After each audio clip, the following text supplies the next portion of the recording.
ఏంటి petrol tank ఖాళీగా ఉంది? ఊపి కార్లో ఉన్న పెట్రోల్ ని ఖాళీ చేసేసావా? నిన్ను నమ్మే కదా చూసుకుంటావని వదిలేసి వెళ్ళాను. పైగా నీకు తాళం కూడా ఇచ్చాను. మర్యాదగా నా బండికి పెట్రోల్ కొట్టించు. ఏంటి? నేను ఈ కార్ని ముట్టుకోలేదు. అబద్ధం. ట్యాంకు నుంచి పెట్రోల్ కొట్టించాను, కానీ ఇప్పుడు పూర్తిగా ఖాళీ అయిపోయింది. నేను చెప్తున్నాను కదా, నేను అసలు ముట్టుకోలేదు అని. కాదు, నువ్వే చేసావు. లేదు, నేను చేయలేదు.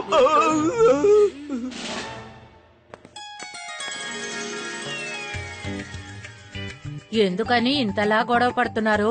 అమ్మా చూడమ్మా, నేను ఉప్పి మీద నమ్మకం ఉంచి కారుని అప్పగించి వెళ్ళాను, కానీ వీడు నా బండిలో ఉన్న పెట్రోల్ ని ఖాళీ చేసేసాడు. అమ్మా, ఇతను అబద్ధం చెప్తున్నాడు. నేను ఈ కార్ని ముట్టుకోలేదు. అయితే కనిపెట్టే తీరాలి పెట్రోల్ ఏమైపోయిందని. కానీ ఎలామా? స్టోరీ ద్వారా. స్టోరీ ద్వారానా? అది ఎలా? అరే చెప్తాను, ముందు విను. అమ్మా చెప్పు, నేను నిజం తెలుసుకోవాలి. మీరేమన్నారు? స్టోరీ? ఆ? It's story time with Sudhamma.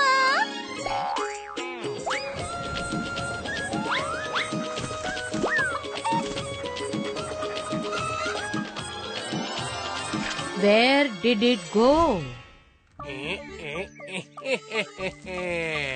కల్తీ చేయాల్సిన పని పూర్తయిపోయింది. నువ్వేం చేస్తున్నావు ఉడంకా?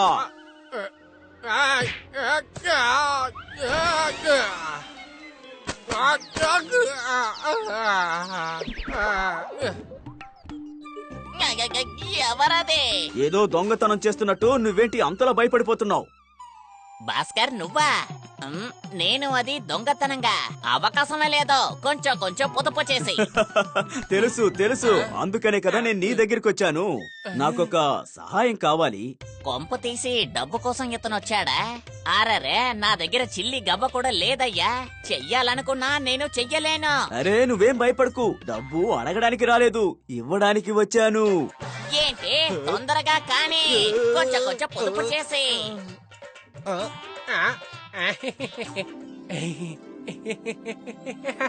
అరే కొంచెం ఆగవయ్యా, కొంచెం ఆగు. ముందు నేను చెప్పేది పూర్తిగా విను. చెప్పు. అదేంటంటే నేను తీర్థయాత్రకి వెళ్తూ ఉన్నాను. దొంగలు పడరన్న గ్యారెంటీ ఏంటి? ఇంట్లో మనుషులు లేరని తెలుసుకొని దొంగతనం చేయకూడదు కదా. అందుకనే నా దగ్గర ఉన్న డబ్బు మొత్తం తీసుకొచ్చి నిన్ను జాగ్రత్తగా చూసుకోమని ఇస్తున్నాను. ఈ భాస్కర్ ఉచితంగా చేయమని సాయం కోరి వచ్చాడు. కాని భాస్కర్, ఇలాంటి డబ్బుల విషయంలో తోడబుట్టిన వాళ్ళని కూడా మనం నమ్మడానికి లేదు. ఎవరికి తెలుసా ఎప్పుడు ఎవరి ఆలోచన మారిపోతుందని. ఇలా చూడు బాబు, అరకిలో బెల్లం ఇస్తావా? ఇదిగో అమ్మకి బెల్లం కావాలంట, చూడు. ఇదిగోండి బెల్లం, మీరిచ్చిన దాంట్లో మిగిలిన డబ్బులు తీసుకోండి. అరరే, అమ్మ దగ్గర దొంగతనం చేస్తావా? నీకు సిగ్గు లేదు? మర్యాదగా అమ్మ దగ్గర తీసుకున్న డబ్బుని తిరిగి ఇచ్చేయాలి. కొంచెం పొదుపు చేసి. చాలా మంచిది, నాకు నష్టం కలగకుండా నన్ను కాపాడావు. ఇది చూసి భాస్కర్ కి ఉడంకా మీద బాగా నమ్మకం ఏర్పడింది. ఇదిగో మిత్రమా, నిజంగా నువ్వు నిజాయితీ పరుడివి. నేను నిర్ణయించుకున్నాను, నా ఈ డబ్బుని ఖచ్చితంగా నీకే ఇచ్చేసి వెళ్తాను. అదంతా సరే గాని, నువ్వు ఏమాత్రం ఆలోచించకుండా హఠాత్తుగా ఇంత పెద్ద బాధ్యతని నాకివ్వడం నాకు మంచిదనిపించట్లా. నేనేమంటున్నానంటే, ఈ డబ్బుని మనం ఎక్కడైనా దాచి పెడదాం, కొంచెం పొదుపు చేసి. దాచి పెట్టడం అంటే? అలా అంటే ఎవ్వరికీ తెలియని చోటు, కేవలం ఆ చోటు గురించి నీకు మాత్రమే తెలుసుండాలి. తిరిగి వచ్చిన తర్వాత దాన్ని నువ్వే తీసుకో, కొంచెం పొదుపు చేసి. అదంతా సరే, కానీ దాన్ని ఎక్కడ దాచిపెట్టాలి? నాకు అలాంటి ఒక చోటు తెలుసు. ఆ చోటుని మనుషులే కారు, గాలి కూడా కనిపెట్టలేదు. సరే పదే వెళ్దాం. ఇదిగో ఇదే ఆ చోటు. వెళ్ళు, ఏదైనా చెట్టు కింద ఆ డబ్బుని దాచిపెట్టేసాయి. నేను మాత్రం ఇక్కడే ఉంటాను, ఎందుకంటే నువ్వు దాచిపెట్టే చోటు నాకు కూడా తెలియకూడదు. అయితే సరే, నువ్వు చెప్పినట్టే చేస్తాను మిత్రమా.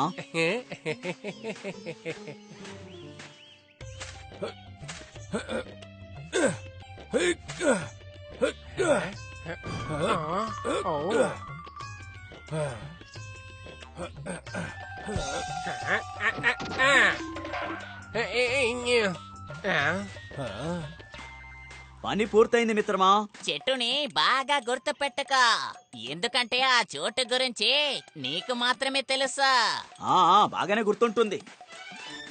6 నెలలు గడిచాయి. భాస్కర్ తన తీర్థయాత్రను ముగించి తిరిగొచ్చేశాడు.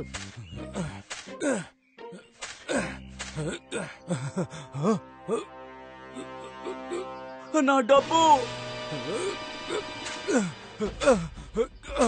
ఇక్కడే కదా దాచాను. ఏమైపోయిందబ్బా?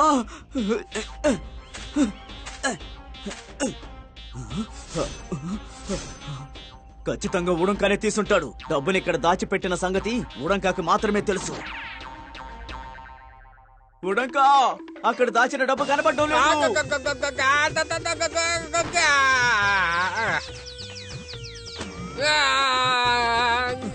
నా డబ్బు, నా డబ్బు, నా డబ్బు. ఉడంకా, దాచిన నా డబ్బు ఎక్కడా? నువ్వు ఏ డబ్బు గురించి అడుగుతున్నావు? అవును, ఆ డబ్బే చేతి సంచిలో పెట్టి అక్కడ దాచిపెట్టాను కదా, తీర్థయాత్రకి వెళ్ళడానికి ముందు. కానీ అది నాకెలా తెలుసయ్యా? నేను దాన్ని చూడలేదు కదా. ఏ చెట్టు కింద డబ్బు దాచిపెట్టావో నాకేం తెలుసు? కొంచెం కొంచెం పొదుపు చేసి. అయితే డబ్బు దానంతటదే మాయమైపోయిందా? అరే, దాని గురించి నాకేం తెలీదు. ముందుకి నుంచి బయలుదేరా. ఉడంక చాలా స్పష్టంగా తెలియదని చెప్పాడు. అందువల్ల భాస్కర్ బాధతో వెళ్ళిపోయాడు. అప్పుడు అతను అదే వృద్ధురాలిని చూశాడు. ఆవిడే ఆ రోజు ఉడంకా దుకాణానికి వచ్చింది. ఆమె భాస్కర్ బాధపడ్డం చూసి అతని దగ్గరికి వెళ్లి, నీకు ఏమైంది కన్నా? చూడ్డానికి ఏదో దిగులుగా ఉన్నట్టున్నావు. నేను ఏమని చెప్పనులే అమ్మా. అతను చెప్పిన కథ విని ఆ వృద్ధురాలు భాస్కర్ కి సాయం చేయాలనుకుంది.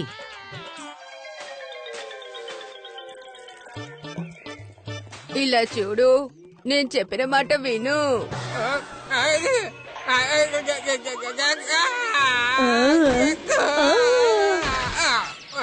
అరే కన్నా, ఇలా పడిపోయావే. అరే అమ్మా, కింద పడిపోయావంటే అనకూడదు, జారిపోయిందని చెప్పాలి. కొంచెం కొంచెం పొదుపు చేసి. మీకేం కావాలో ముందు అది చెప్పండి. నా కొడుకు తీర్థయాత్రలకి వెళ్ళాడు.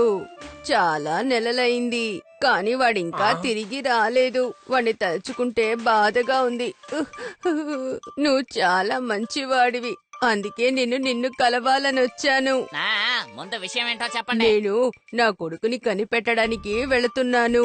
అందువల్ల నా డబ్బుల్ని నీ దగ్గర జాగ్రత్తగా దాచాలని వచ్చాను. నాకు ఇంకెవరి మీద నమ్మకం లేదు. కానీ అమ్మా, ఈ కాలంలో డబ్బు విషయంలో తోడబుట్టిన వాళ్ళని కూడా నమ్మడానికి లేదమ్మా. ఎవరికి తెలుసు ఎవరి ఆలోచన ఎప్పుడు మారుతుందని? కానీ నా దగ్గర దీనికి సంబంధించి ఒక అద్భుతమైన ఆలోచన ఉంది. ఇప్పుడు మీరు నాతో రండి, కొంచెం కొంచెం పొదుపు చేసి. అమ్మా, ఇక్కడ ఈ చోట్లో ఏదైనా ఒక చెట్టు కింద మీ డబ్బుని దాచిపెట్టండి. దాని గురించి కేవలం మీకు మాత్రమే తెలుసుండాలి. ముఖ్యంగా అది ఏ చెట్టుని మీరు మాత్రం గుర్తు పెట్టుకోవాలి. అప్పటిదాకా నేను ఇక్కడే నుంచుంటాను.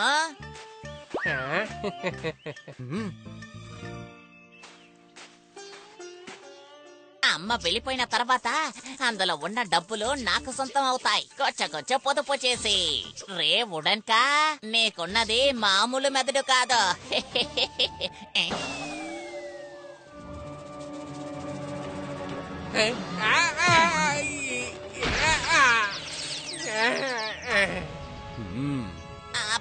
భాస్కర్, నువ్వు ఇక్కడికి ఎలా వచ్చావు?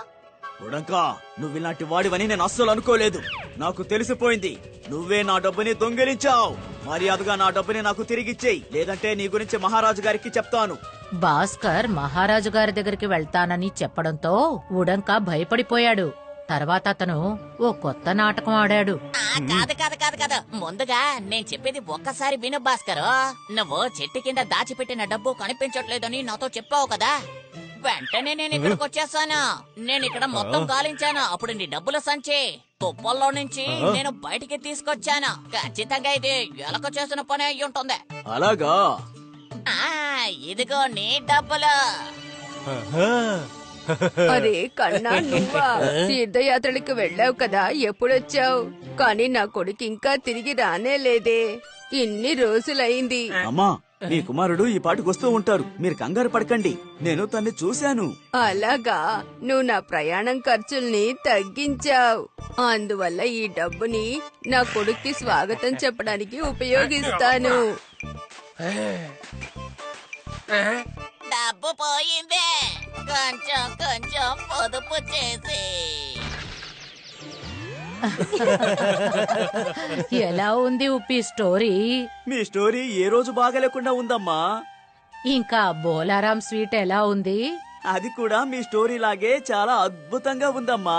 బాగా పేకల దాకా లాగించాను. మీకెలా తెలిసింది? డస్ట్బిన్ లో పడి ఉన్న ఖాళీ స్వీట్ డబ్బాని చూసి. అలాగా అయితే నా కారెక్కే బోలారాం స్వీట్ కొట్టుకి వెళ్ళావా?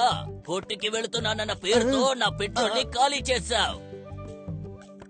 అయ్యో బాలా, నేను మీకోసమే స్వీట్లు తీసుకురావడానికి వెళ్ళాను. ఇకపోతే అమ్మా, నేనిప్పుడు పెట్రోల్ కోసమే వెళ్తున్నాను. కానీ అంతకంటే ముందు ఇతను వచ్చేశారు.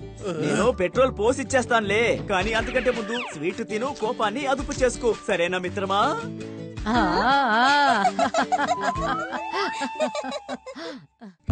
If you like this video, subscribe to our channel Murthy Media.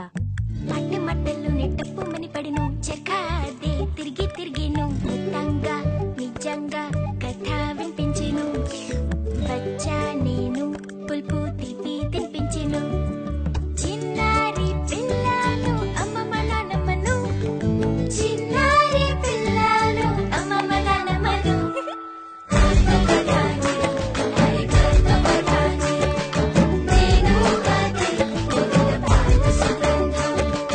చిటికెలో మాటతో చక్కని నిజం చెబుతాను గాలిని అవుతాను ఒక కిటికీ తెరుస్తాను వేలు పట్టుకుని తోడుగా నడుస్తాను చిక్కటి చీకటిలో దీపంలా వెలుగుతా పాకేట మట్టిలో సువాసన పంచుతా